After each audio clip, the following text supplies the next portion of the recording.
This is Jesus, James, and Mark, and I'm Mark. And I'm James. And this is episode 53 of this Fine broadcast. fine. Yeah, and look, we are, as we say at the beginning of every one of these, we are just two ordinary guys exploring the Bible, and we don't claim to know anything. I mean, so we are just we are reading and sharing our thoughts on our studies and trying to encourage you to read. Absolutely, that's our whole mission. But you can find us on many podcast platforms like Apple Podcasts, Spotify, iHeart, Apple. You can find us on YouTube and find us on Facebook as well. And always subscribe, hit that bell, send us a message, and share the experience. Please do. And we encourage you, as always, send us an email, JesusJamesMark@gmail.com. We'd love to hear from you. And we'll remind you that we know nothing but Christ and Him crucified. That's 1 Corinthians 2:2. Yes. So I first off, I think I got to turn your mic up again. So pardon us on the live adjustments here, but Chop always likes to be quiet. And our production crew is is us. And we already had 14 bad opens before we this is started. take 15 right here. Plus, I got not real pink eye. Your eyes. Do you think? I don't know if anybody can. So we have a video of the podcast, which you can find on Facebook. Don't zoom in on Mark's eye. And I scratched my eye in my sleep last night. I was trying to hurt myself in my sleep, apparently. Or I don't think so. It was cold. I was snuggling up, and I jabbed myself in the eye. It happens. It's been fun. It's been a lot of fun this morning. Yeah. But now I'm going to get over that. A whole lot easier than as we are studying in the book of Genesis. Then Laban is going to be about letting go of his son-in-law, and all of the great things that's happened. And so we're going to see a shift in his attitude towards Jacob in this chapter. Yes, it does change a little bit. Well, and I think we're going to see a shift too in Jacob in these next two chapters. Well, we're going to see a big shift. Oh, a huge one. Yeah. As I said, but yeah. So this episode is going to be a lot about that. But we are studying in the book of Genesis, and where we've been at this point, I want to kind of go back to at least where we were talking about last on the last episode. That in a lot of ways, because we didn't spend a lot of time on this, but the last part of Genesis 31, is it, or 30? 30, where there's this long drawn out part about sticks and these spotted and striped, speckled, all that. Speckled, and I did a little deep dive into that. So there are some people that believe this is actually a scientific thing of how you can breed. I've also read that's hogwash, and some people kind of counter that whole thing. And so I'm not a scientist, so I don't know one way or the other. Right. But what I can say is that both Laban and Jacob, for the most part, were trying to outswindle each other. Still at this point. I mean, basically, it was Jacob offering, I'll take the less preferred livestock, and then Laban ended up taking all those livestock and giving them to his son. Yep. And Jacob basically started from nothing. He's got Laban's flock and anything that's born that they consider not perfect, with spots or speckles or stripes. That's what he could keep. Yeah. And so like I said, that's sort of where we are in this, where Jacob has already introduced the idea that, hey, I'd like to leave here. Yep. And Laban has already shown, come on, man. Well, Laban's already said earlier, I don't know if it was 29 or 30, but he said that I realize that I am blessed because of your God, right? So even though Laban is a pagan, he still recognizes that the fact that Jacob's there has increased his wealth. But that's about to change Yes. Because now they're starting to see with his finagling of the flock that God is blessing Jacob more than he is Laban and his sons. So they're getting a little worried. There's a couple of signs too that, and I mean, it's going to go outright where we see Laban's paganistic approach to life.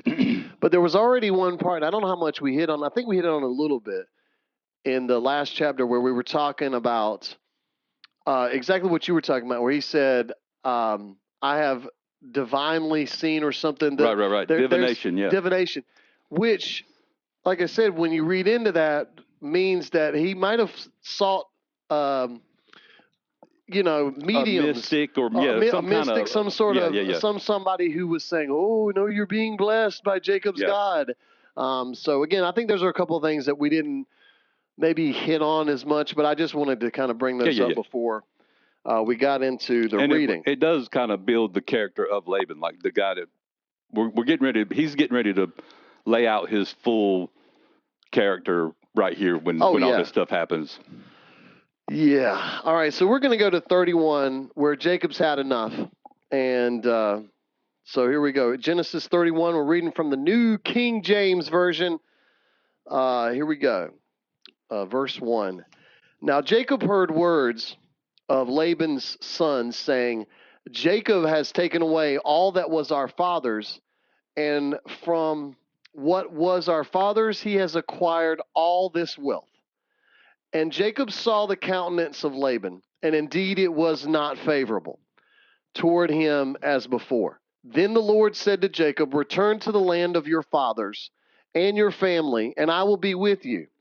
So Jacob sent and called Rachel and Leah to the field to his flock and said to them, I see your father's countenance, that it is not favorable towards me as before, but the God of my father has been with me, and you know that with all my might I have served your father. Yet your father has deceived me and changed my wages 10 times. But God did not allow him to hurt me. If he said, thus the speckled shall be your wages, then all the flocks bore speckled. And if he said, thus the streaked shall be your wages, then all the flocks bore streaked. So God has taken away the livestock of your father and given them to me. And it happened at the time when the flocks conceived that I lifted my eyes and I saw in a dream, and behold, the rams were leaped upon the flocks, were streaked, speckled, and gray spotted. Then the angel of God spoke to me in a dream, saying, Jacob, and I said, here I am. And he said, lift your eyes now and see, all the rams which leap on the flocks are streaked, speckled, and gray spotted, for I have seen all that Laban is doing to you. I am the God of Bethel, where you have anointed the pillar and where you made a vow to me. Now arise, get out of this land and return to the land of your family. Then Rachel and Leah answered and said to him, is there still any portion or inheritance for us in our father's house? Are we not considered strangers by him? For he has sold us and also completely consumed our money. For all these riches which God has taken from our father are really ours and our children's. Now then, whatever God has said to you, do it. Then Jacob rose and set his sons and wives on camels, and he carried away all his livestock and all his possessions which he had gained, his acquired livestock which he had gained in Padan Aram, to go to his father Isaac in the land of Canaan. Now Laban had gone to shear his sheep, and Rachel had stolen the household idols that were her father's. And Jacob stole away, unknown to Laban the Syrian, in that he did not tell him that he intended to flee. So he fled with all that he had. He arose and crossed the river and headed toward the mountains of Gilead. So let's stop right there, because a lot's happened. Yeah. And then we can kind of catch up.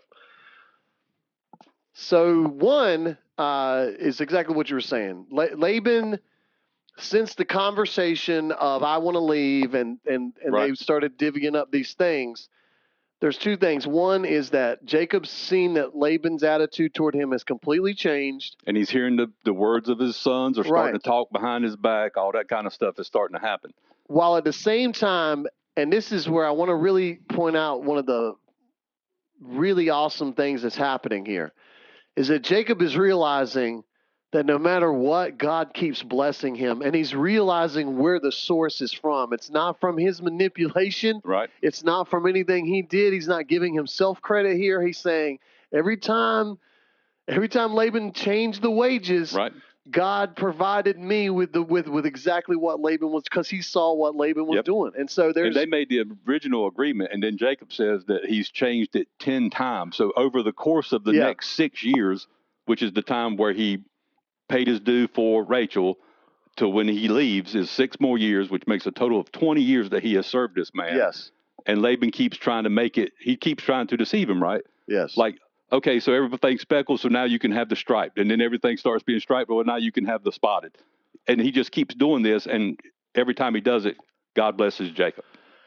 And to the point where even the daughters are now saying, he's broke. I was going to say, that's the next thing is, and again, so give Leah and Rachel credit here, because a little. Rachel's, she's still kind of. Well, yeah. In this moment, and that I'm getting ready to say here, that these two who have been in competition with each other for the last 20 years, for the most part, that they saw that their dad had changed, saw that their dad was kind of not only hurting them and treating them that way, but their children. Right. And so, to me, I just thought that was a moment where a really come together moment for Leah, Rachel, for the family. When it's been so dysfunctional up to this point, now all of a sudden they're acting like a unit. Right. Which again, as I said, it's interesting. Now, so then, you're right. Then the next part of this is where Rachel does this really weird thing where the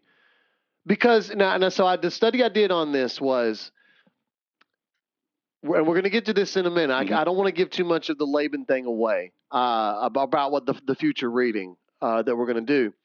But it was believed at that time that the person in control of those household gods was in control of the house. Right. That was what that meant. So if Laban passed and you had possession of these idols, you were the new head of the household. Right. You were the new head. And so Rachel, I think, was just, while she had a great moment there and recognizing, because both of the girls said, if God has told you to do this, then do this. Great moment. Now, but at the same time, she's still stuck in her tradition, which the tradition was household gods, which, again, had nothing to do with the God. Right. And so, but now she was raised in this pagan religion, right, where she saw that these idols were what they worshipped as she was growing up, and they would have idols for inheritance, for blessing, for fertility, which Rachel was, this competition between her and her sister in the fertility. So it kind of makes sense that she would still lean on that a little bit because that's what she knew, but it was still it shouldn't have been done, but it was. And look, I don't have a pull it right out direct application. But there's a lot of things that we still do this, where our traditions aren't really based in biblical, but it's just how we've always done it, and it becomes this thing where it's like, no, that's the way we do it. Right. And so again, I'm not excusing the household gods or Rachel stealing them, but what I'm saying is, don't turn your snide, nose up at Rachel for household gods, because I think we all do. We all try to hold on to things, right? Right. Sometimes that seem like they comfort us or whatever. And I really think that's what she was doing, especially with her issues of not being able to bear children. Up to this point, she's only had one child. Yeah. And her sister, on the other hand, has had 4 or 5. She's had son after son. So there's still that competition going on, even though they are acting a little bit more unified. All right. And by the way, so the other part of this is that Laban is out of town, right? He's doing a thing, and this is when Jacob just sort of. And we should mention that Jacob is feared for his life. Yes. And you see that several times. He asked the wives to come out to the field, right? So he wants them away from everybody else so he can discuss this plan, because that was probably the safest, most secluded spot he could have a discussion about. Away from everybody, out in the field. And then the fact that he leaves, almost like under the cover of night or whatever it was, but he doesn't tell anybody that he's getting out of there because he really thinks Laban is going to try to take his wives, take his livestock, and all that kind of stuff. He's very fearful. All right. Genesis 31, verse 22. 31, 22. I can't speak. And Laban was told on the third day that Jacob had fled. Then he took his brethren with him and pursued him for 7 days' journey. And he overtook him in the mountains of Gilead. But God had come to Laban the Syrian in a dream by night and said to him, "Be careful what you speak to Jacob, neither good nor bad." So Laban overtook Jacob. Now Jacob had pitched his tent in the mountains, and Laban with his brethren pitched in the mountains of Gilead. And Laban said to Jacob, "What have you done that you have stolen away unknown to me, and carried away my daughters like captives taken with the sword? Why did you flee away secretly and steal away from me and not tell me? For I might have sent you away with joy and songs and timbrel and harp. And you did not allow me to kiss my sons and my daughters. Now you have done foolishly in so doing. It is in my power to do you harm. But the God of your father spoke to me last night, saying, Be careful that you speak to Jacob, neither good nor bad. And now you have surely gone, because you greatly long for your father's house. But why did you steal my gods?" Then Jacob answered and said to Laban, "Because I was afraid, for I said, Perhaps you would take your daughters from me by force. With whomever you find your gods, do not let him live. In the presence of our brethren, identify what I have of yours and take it with you." For Jacob did not know that Rachel had stolen them. And Laban went into Jacob's tent, into Leah's tent, and into the two maids' tents, but he did not find them. Then he went out of Leah's tent and entered Rachel's tent. Now Rachel had taken the household idols and put them in the camel's saddle, and she sat on them. And Laban searched all about the tent, but did not find them. And she said to her father, "Let not displease my lord that I cannot rise before you, for the manner of women is with me." Ooh. And he searched, but did not find the household idols. Then Jacob was angry and rebuked Laban. And Jacob answered and said to Laban, "What is my trespass? What is my sin that you have so hotly pursued me? Although you have searched all my things, what part of your household things have you found? Set it here before my brethren and your brethren, and that they may judge between us both. These 20 years I have been with you. Your ewes and your female goats have not miscarried their young. I have not eaten the rams of your flock. That which was torn by beast I did not bring to you. I bore the loss of it. You required it from my hand, whether stolen by day or stolen by night. There I was. In the day the drought consumed me, and the frost by night, and my sleep departed from my eyes. Thus I have been in your house 20 years. I served you 14 years for your two daughters and 6 years for your flock, and you have changed my wages 10 times. Unless the God of my father, the God of Abraham, and the fear of Isaac has been with me, surely now you would have sent me away empty-handed. God has seen my affliction and the labor of my hands and rebuked you last night. I'm going to get through this next part because I think this is the most tedious part of this entire chapter. Because most of, I feel like, what we're going to get is what we just read. Yeah. All right, but here we go. Because I don't know what this covenant is other than two dudes who just want to agree not to ever see each other again. And sometimes that happens. Yeah. Right? Let's agree to disagree. This is 43. And Laban answered and said to Jacob, "These daughters are my daughters, and these children are my children, and this flock is my flock, and all that you see is mine. But what can I do this day to these my daughters or to their children whom they have borne? Now therefore come, let us make a covenant, you and I, and let it be a witness between you and me." So Jacob took a stone and set it up as a pillar. Then Jacob said to his brethren, "Gather stones." And they took stones and they made a heap, and they ate there on the heap.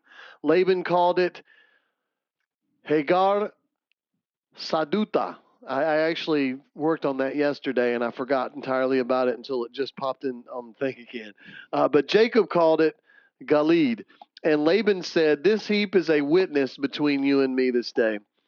Therefore its name will be called Galid, also Mizpah, because he said, May the Lord watch between you and me when we are absent from one another. If you afflict my daughters, or if you take other wives besides my daughters, although no man is with us, See, God is witness between you and me. Then Laban said to Jacob, Here is the heap, and here is the pillar, which I have placed between you and me. This heap is a witness, and this pillar is a witness, that I will not pass beyond this heap to you, and you will not pass beyond this heap and this pillar to me for harm. And the God of Abraham, the God of Nahor, and the God of their father judged between us. And Jacob swore by the fear of his father Isaac. Then Jacob offered a sacrifice on the mountain and called his brethren to eat bread. And they ate bread, and they stayed all night on the mountain. And early in the morning Laban arose, kissed his sons and daughters, and blessed them. Then Laban departed and returned to his place. That's the end of 31. So, because there's some covenants in the Bible, and this is one of them. But there, God is in everything, so I'm not saying God wasn't in this covenant, but this was just, as you and I talked about this earlier today, these were just two guys who were ready to be done with each other. And well, Jacob was definitely done. I think Laban didn't want it to go down like this, but the warning from God, which told him, don't say anything to him, good or bad. To me, that means that he didn't want Laban to threaten him or offer him something to make him turn back. Right. So don't give him anything good that would make him come back, and don't threaten him so he comes back. Right. That's kind of how I took that whole part. Yeah, and you're right. So, but again, it's just an interesting thing where this was just this place where they decided, this is sort of you don't cross this place, and I won't go into there, and you won't come into here, and this is pretty much the end of the whole thing. And think about this. This is his uncle. Yes. It's also his father-in-law. It's also his father-in-law. Yeah, I mean, so again, there's just the dysfunction of that family, and this was a culminating moment, obviously. Yeah. Laban didn't want his golden goose to go away. Right. But it was time for Jacob. And another inclination of how fearful Jacob was is the fact that he had put so much space between him and Laban in 3 days. Oh, yeah. You know what I'm saying? So Laban had a much smaller party that he left with to go chase him.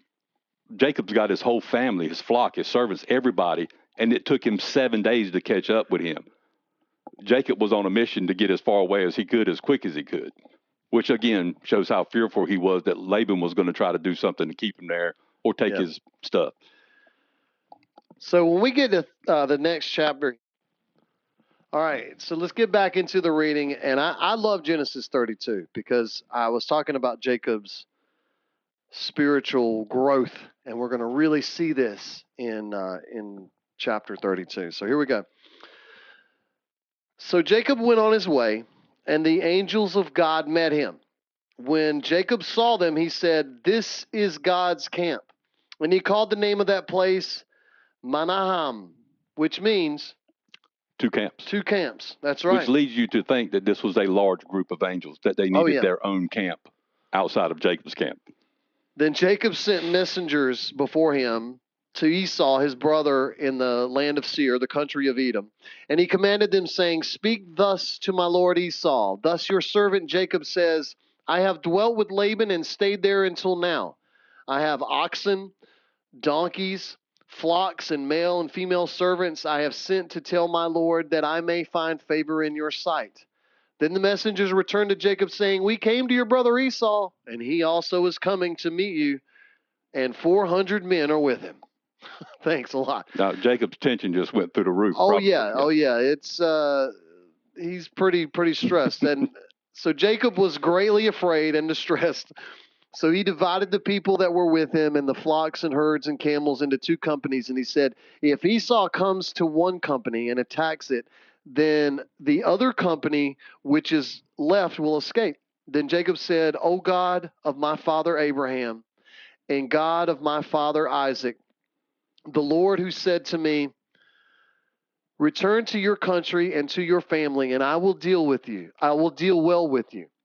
I am not worthy of the least of all the mercies and of all the truth which you have shown your servant.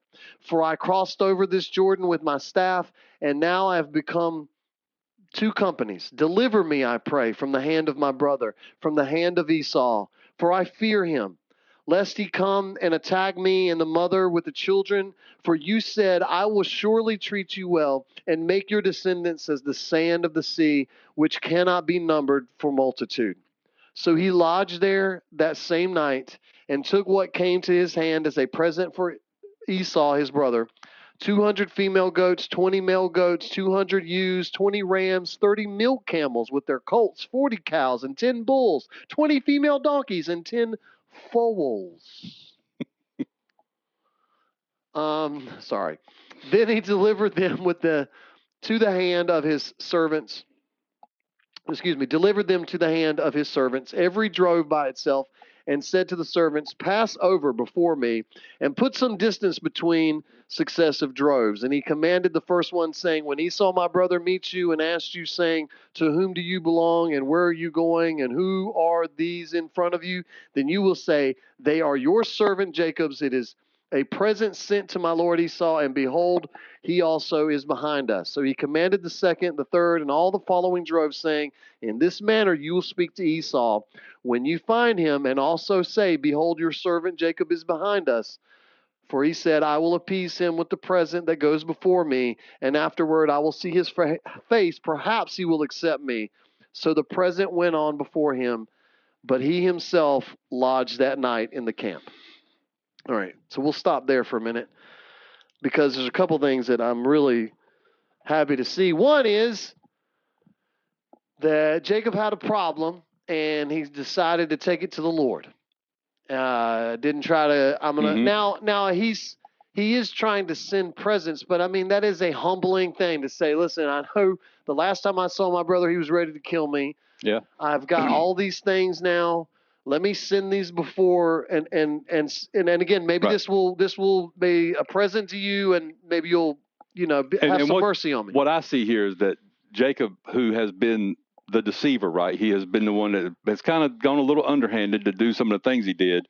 He's now relying on God, and he's sending God's blessing that God gave him as presents towards his brother, kind of in a way trying to handle it himself still, but I mean, I think that's just human nature, because he's fearful for his life. 20 years ago, this brother wanted to kill him right after his father died. So he still has that in his mind 20 years later. To me, I'm like you. I think this is him really diving in and depending on God. And when we see later on that you're going to see the deceiver turn into the God, God's servant. There's a couple of things there that I really like. And one is, I'm going to go right to this. I got this cord trying to kill me.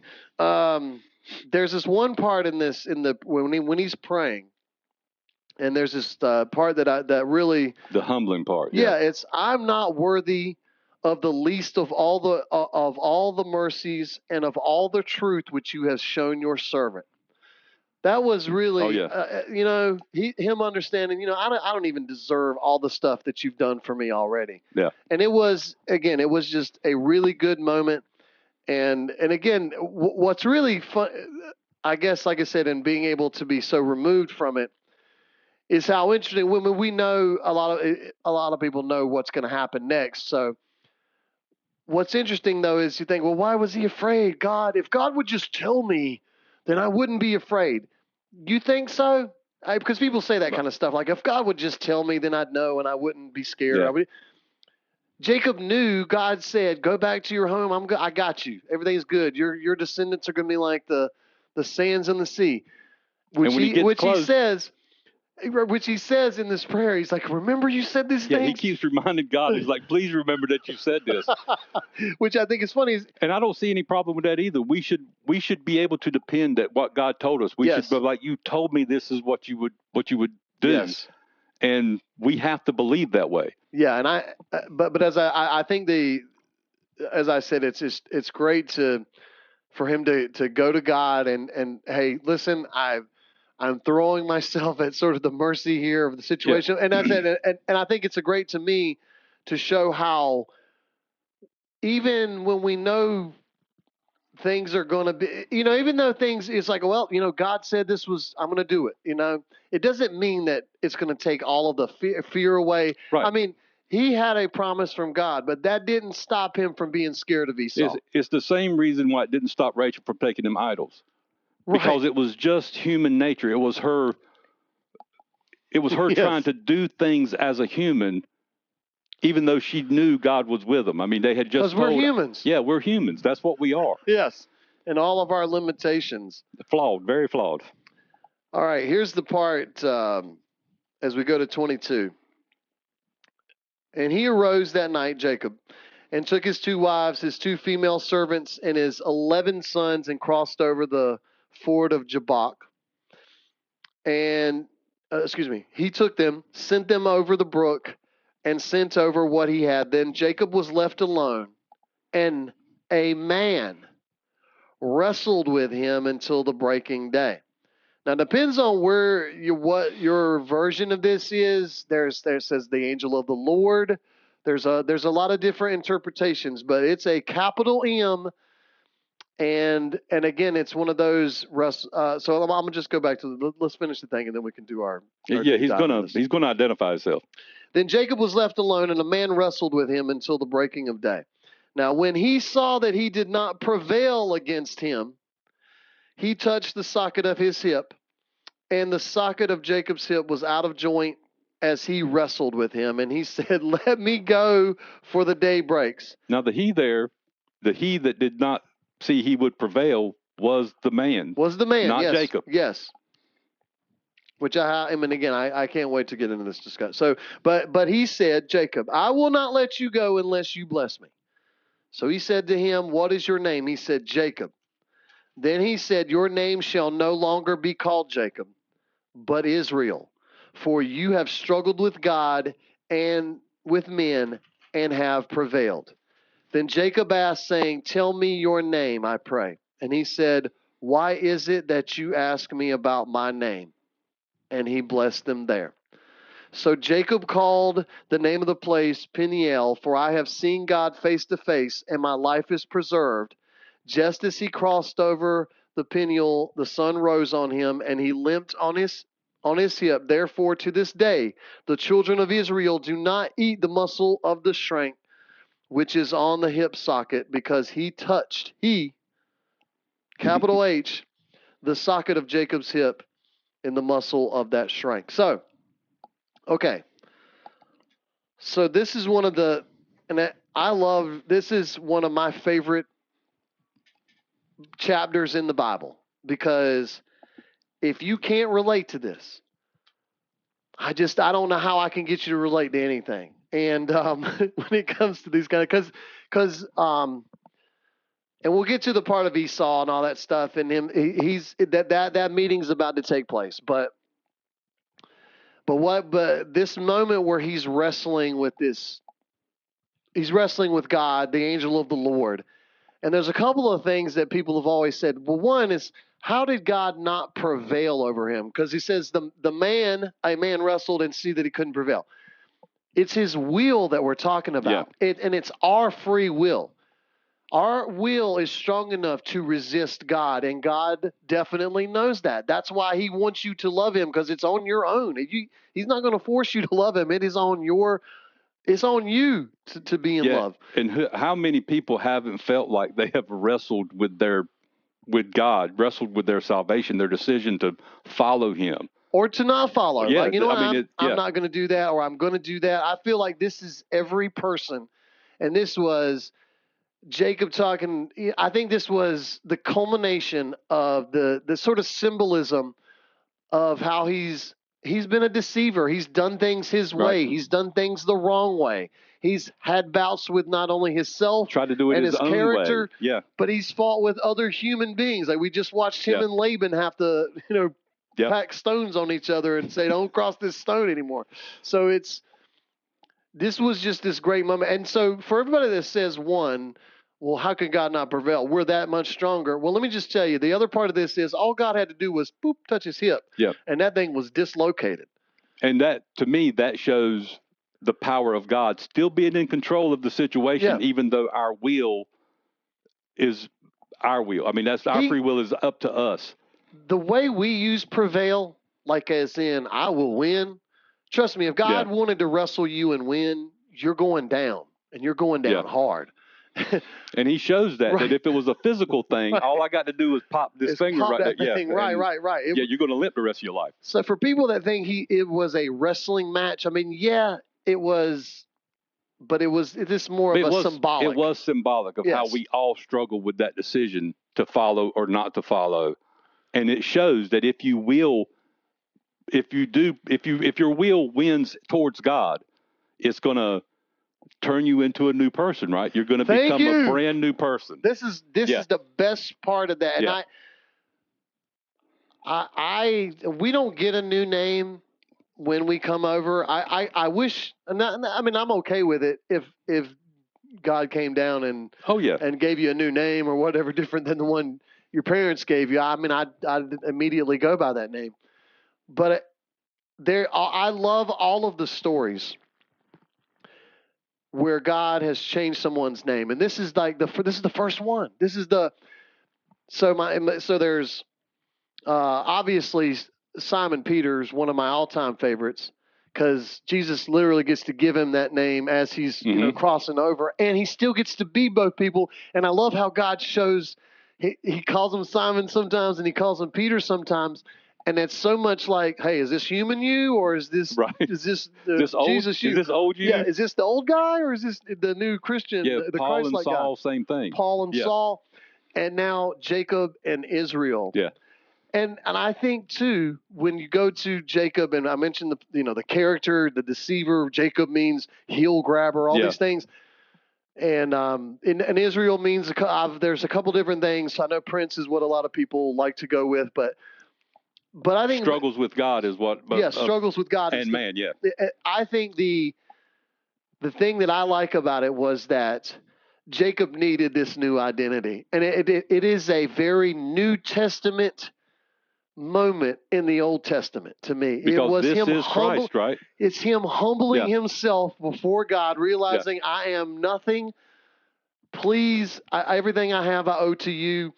And again, he said, I know you, and God recognizes you struggled with me, and man, and I'm going to give you a new identity, and I'll name you Israel. But as I said, this is a beautiful moment that happens, and it's very much, like I said, a sort of like again, Jesus isn't in the picture of the Bible yet. He's all over this book, but and I think this is one of those Jesus moments. This is him when it calls him the God, the Lord of whatever the term is. It is the same thing that's used at the burning bush. Anytime you see a physical presence of God on the planet, that is a personification of Christ before Jesus. That's the way I understand all of that being. He is that part of the Godhead that interacts with man. Yeah, and I as I said, it's why 32 is one of my favorites, because I think for a long time, I'm not saying we're rooting against Jacob or anything, but I mean, Jacob kind of comes across as like, man, this guy, because he's always trying to, he's always trying to deceive, and then he's got the Rachel Leah thing, and that wasn't a very great moment. Then again, there's just a lot of things about Jacob that we scratch our heads about. But isn't that not all of us? I mean, as I said, especially when we go back to our flawed humanity, and the fact that which is what he realizes when he's praying. He understands that I am not worthy, which to me kind of sets up this whole that chapter. To me, it puts the foundation down for Christ's sacrifice, right? Because it references in the New Testament several times about all of these patriarchs were saved through faith. They believed, just like we believe in the salvation of the blood on the cross. These guys also had that kind of faith. Yes. Before all the laws were written, before all that stuff was done, they believed. None of these patriarchs, all the way to Joseph, did not see the promised land, which was the promise since Abraham, right? Is that I'm going to give you this land. And up to now, they've got just a couple of deeds. They don't have the promised land, but they all still believe. They passed that blessing on to their next generation, believing in faith that it was going to be done like God said it would be done. Yeah, and then again, we're not going to get into the whole history of that, But I mean, it's in that book, and it takes a long time for it to be the homeland, and then it doesn't become the homeland, and then it's in Babylonian. And I would it goes back and forth. But you're right. That's the bigger part of that is the faith of the whole thing. It is faith. Yeah. Yes, and so here's a guy who, again, took that, as I said, this journey, which is about to bring him back to his homeland. And it was about God being faithful to him, in that moment, in that situation. And as I said, and he reminded him, he was like, remember God. and as I said, but more importantly, because I use this all the time, because I think as humans, one of the things we don't have is the ability to see God. Like we don't, right. And I'm going to get, maybe I'll remember to say this too at some point before the podcast is over, but something else just popped in my head. But the fact that we don't see him does not nullify his presence, because he's always there. It's not about his presence. It's always about your presence. Are you one with God? And and this is that moment of God has been with Jacob the whole time, and Jacob now is starting to realize that, and it's one of the great moments in all of our lives when that light bulb goes off, and you're like, wait a minute, you've been here the whole time. Oh yeah, because you hear people say that all the time, like, God, where are you? Where is God in this situation? And I do know sometimes this means because you want an answer to something, or right, but it doesn't mean he's not in it. Just because things aren't moving in a certain way, or you haven't gotten a decision, or whatever it is, that doesn't mean he's not there. We still have to subject ourselves to his will, right? If his will is not to answer it like we want it, then we just have to accept that. And just remember, this world is about a lot of wills, because we brought this back to the prevailing part was about the will. And so you're not only fighting, it's not only God, which God's will is the will, but we got, while we're here on earth. Yeah.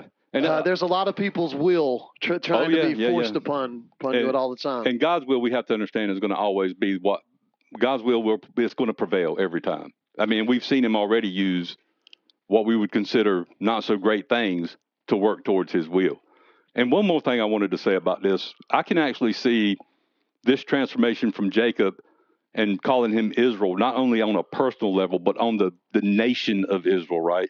Because when he says Israel struggles with God, what other, I mean, you're talking about captivity by the Babylonians twice, the Holocaust, Rome. Slavery, Rome conquering them, slavery to the Egyptians for 400 years. This group, the chosen people, his chosen people, up and down, struggling all through their existence. There's been a struggle. Right. They even denied the Messiah when he came. Wrestles with man and God. Yeah. I mean, it's just, to me, it is a bigger picture here than just Jacob. And then him touching his hip and making him have that limp the rest of his life just shows that it's not going to be easy, right? Like this is not the easy walk. This is a tough walk. This is a hard walk. Yeah. And I just want to bring up, okay, so here's my thing that I was going to bring up. So 400 plus years later, when Moses and those guys are doing their whole thing and they build the tabernacles and we start getting into the temple language and all that, and remember, couldn't see God. Only one person of the Levitical line or whatever. And he only went in once or twice a year. Right. Yeah. And they had to be a rope tied to him and all this. So anyways, because couldn't see the face of God, right? In this scripture, Jacob says, I have seen God, which I've always found to be a very interesting thing about again, and then maybe we bookmark this for some future podcast of what, and again, we're still in the beginning. We're talking about, again, we always say the God of Abraham, Isaac, and Jacob. So, I mean, he's one of the three originals.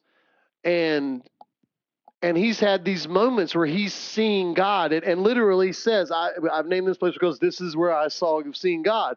And so it always fascinated me that some 400 plus years later, then it's like, well, we're not letting people see God. Like God's not, and again, I don't know how much of that is like I said, it's just fascinating. As I said, I don't really have a follow-up other than to say it's just really interesting because it was no one could see him except the priest on a certain amount of times, et cetera, et cetera, et cetera. And then it took another however many years for Jesus to come and say, no, don't need these temples. Don't need these temples. I'm everywhere. And to me, I would say, and just my thoughts on it, would be that person that he wrestled with, if Jacob could have lived, would have looked just like the man that grew into Christ.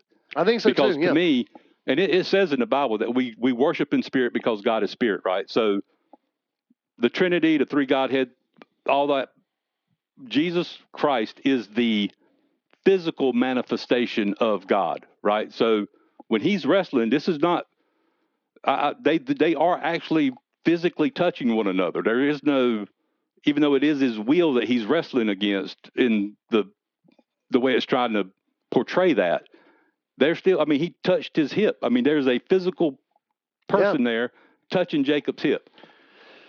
Yeah. And to me, that's just always, anytime you see that interaction, it is Christ physically. Yeah. When it said that Abraham had the discussion before they went and destroyed Sodom and Gomorrah, I think that was Christ. Yeah. And if those men were alive when he was born, they'd go like, oh, that's the same guy that talked to me back then. Yeah. If Abraham and Jacob could have a conversation and they were sharing, like, what did the guy look like? Yeah, he would be the same guy. Oh my God, same guy. Yeah. And that's just my thoughts on it. I'm not going to point you to any book that says that. No, but I feel good with it. We're going to say a quick prayer too. Heavenly Father, thank you so much for giving us the opportunity to discuss your word and to see how Jacob's spiritual growth can mirror ours in a lot of ways, and how we can take this book and learn so much about ourselves for sure by this great example. But we thank you in Jesus' name. Amen. Amen. So 54 is coming up next.